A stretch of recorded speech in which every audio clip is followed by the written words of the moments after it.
y'all, it's your girl Ari X Usain, and I'm back with another video. Y'all know that already. So today I wanted to make my video a little bit special because today you all get to find out something about me that you probably didn't know, and something that I knew for a while, but I can honestly say that I probably just came to terms with it a few days ago. And that is that, drum roll please, drum roll please, drum roll. I'm autistic. I've always had autism since I was born. However, in my family, they didn't know. No one knew because, and not to make this a race thing or a pitiful thing, because it's not.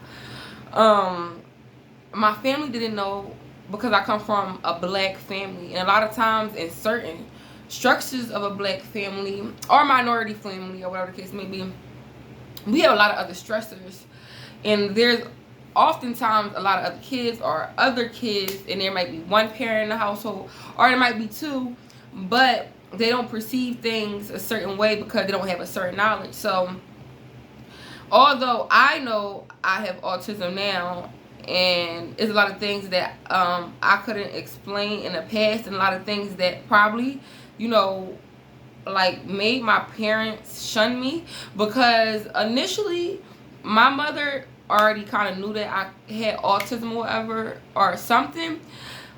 There's two reasons why I believe that my mother, because mothers know. One, because initially in the hospital, like, my mother didn't really have a connection to me.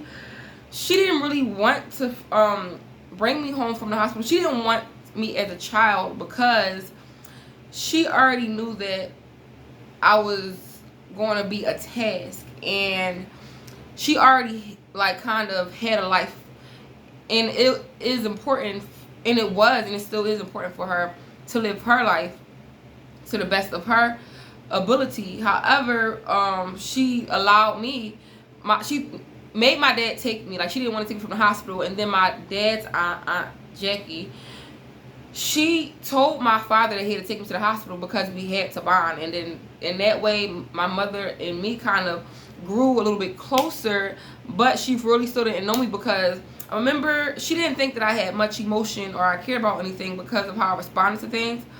And I remember one day when I saw a movie, I was crying, and she was so surprised. She was like, "Oh my goodness, you cried." And a lot of people with autism don't know how to show their emotions. Another thing is, I just learned how to properly communicate in my 20s. Like, I didn't understand the basis of a conversation because somehow in my mind I already surpassed the conversation. And people with autism, they differ in like the hypersensitivities they have and the stuff that they already know, because a lot of us are knowledgeable about things that we can't explain, and the information is just like there for us, but y'all might not see it. And then there might be something that might be so simple for you, like washing the dishes or sweeping the floor, or something like really minuscule that you might think this is the easiest thing, and then you might be like chastising your child or like trying to get at your child, but then there might be a reason. I'm not saying just overall like for everybody, but I'm saying for people with autism, there might be a reason why, or they just really don't know how to perform that task, so to speak. Or even if they do, it's like the wind around them don't allow them to do it, because it's like people with autism have to do certain things a certain way. I'm telling you the truth. It's like, it's just the way it is. And a lot of times when people think that we are slow, like some people with autism don't speak until they reach a certain age, or they don't speak at all. But that don't mean that they can't read your mind, and it's serious. That don't mean that they don't know what you're saying or what you're thinking. Just because they can't speak, they are usually highly intelligent. And before I understood that I had autism, I've always been someone who, you can ask my family and my friends growing up as a youth, I've always been somebody to defend people with either autism or some type of mental disability, because it's not that I know how it feels. It's just that, like, I'm very protective over people with autism and mental disabilities, children, adults. It does not matter. It's just like I just care about people who may not be as strong as you. And a lot of times people don't think that I have autism, or they can't believe that I have autism because I look a certain way. But you have to remember that I had to, a lot of times I had to mask who I was because, and who I am, and like certain things about myself, like faces I make and like gestures or whatever, because I feel a certain way or whatever the case may be. And another story that I want to explain to maybe, help people that I grew up with understand me better. I remember one time my mom went to the store and she got KFC and she got dark meat chicken, and I kind of got upset, and I was like, why did you get dark meat chicken? And I don't eat meat now, but at the time I was so upset at her. But it was like a texture thing and a way it looked, and like I'm really still a textual person now, and like I fidget a lot, and I make certain gestures and faces, and sometimes people think that I'm just being rude because I have to say certain things a certain way, however the case may be. It's just not me being smart or me wanting to fight. It's just my personality. I don't know if y'all remember the cartoon Mighty B, but that's how I was as a child. One thing that I do appreciate my parents for doing, because although I've always had autism, and people who know me from my past probably understand better now, although I've always had autism, I've always been liked by a lot of people, like boys, men, and just admired by a lot of people too, because they just think I'm free in being myself. And I thank my parents for that, because they didn't start me off with a public school education. They started me off with a private school education. So I was allowed to like express myself more in private school, and I was just always blurting out stuff, like, just being myself. But in public school and in my life now, I just still am myself no matter what, if it get me beat up, because I got beat up for being me or whatever. It was on World Star. I got beat up by a guy for being me. People think that I'm being gangster because of where I live at, and they think that I'm being a certain way, but I'm really not. I'm just trying to cope with not having support, so to speak. And I had to mask a lot of my things that make me autistic, because I had to mask it, and I had to mask it in the past because it's not socially normal in my family.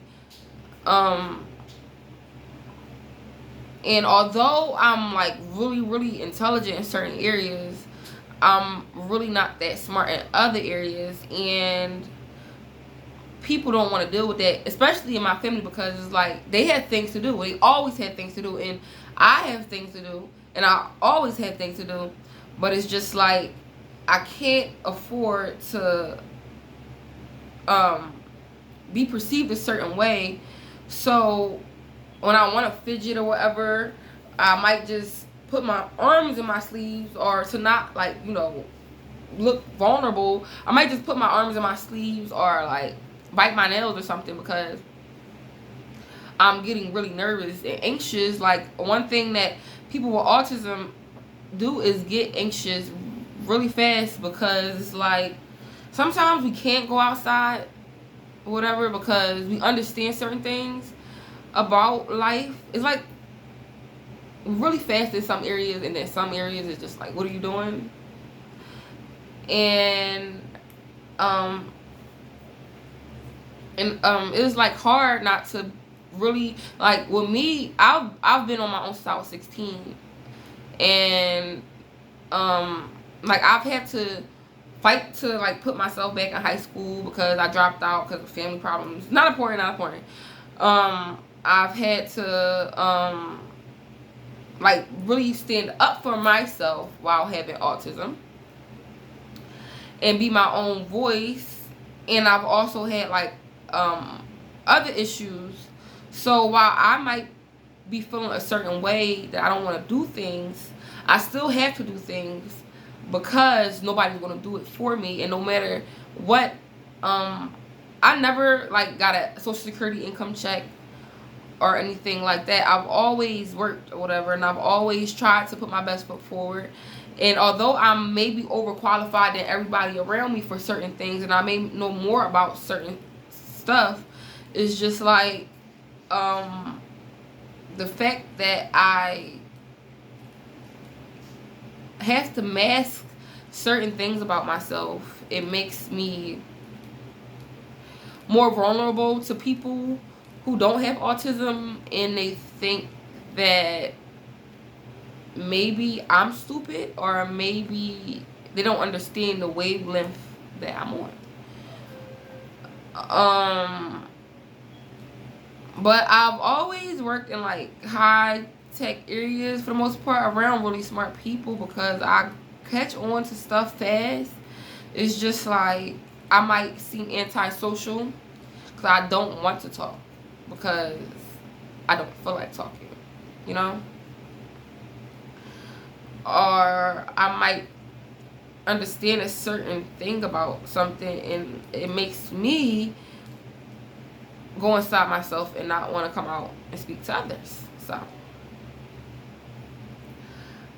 this video is really hard for me to make because it's helping me to practice my skill of communication.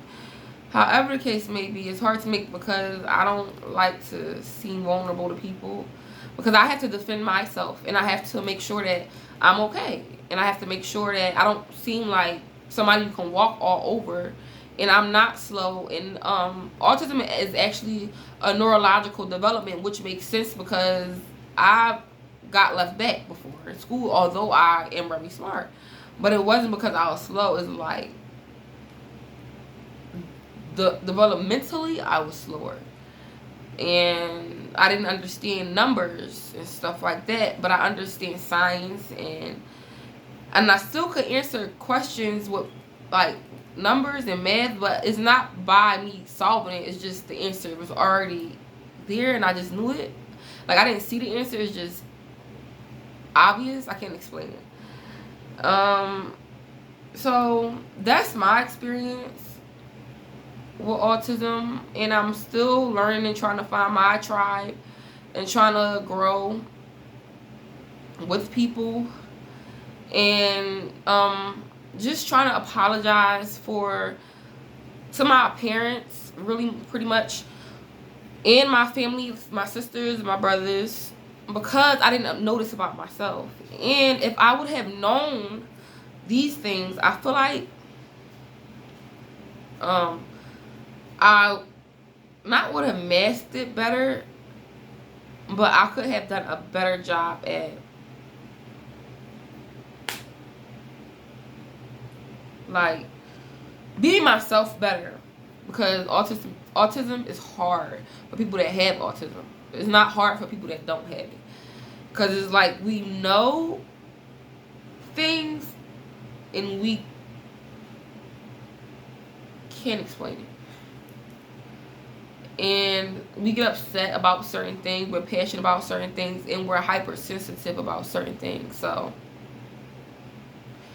people might see it as a behavioral problem or somebody who can't cope with life, but we're not lost. It's like we really are on beat, and it's like sometimes for certain people with autism, things might slow down around us, because we already thought about it 20 times over and found out the answer, and like the next thing we already know what's about to happen next. So time moves slow, and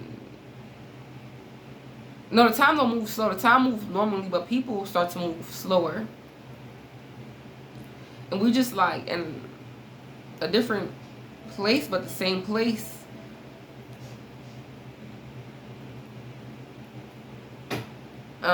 Yeah. So I just wanted to explain that about myself, And I want people to know that it's okay to be autistic.